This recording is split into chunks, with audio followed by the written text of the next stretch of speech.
ঘরোয়া চাউমিনের রেসিপি নিয়ে চলে এসেছি।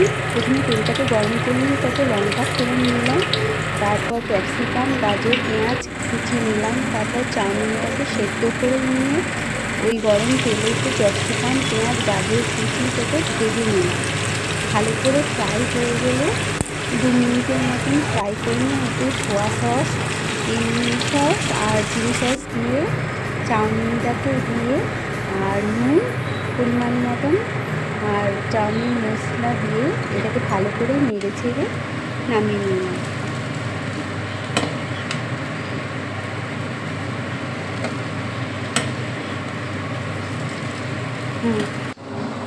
দেখতে পাচ্ছেন হয়ে গেছে রেসিপিটা।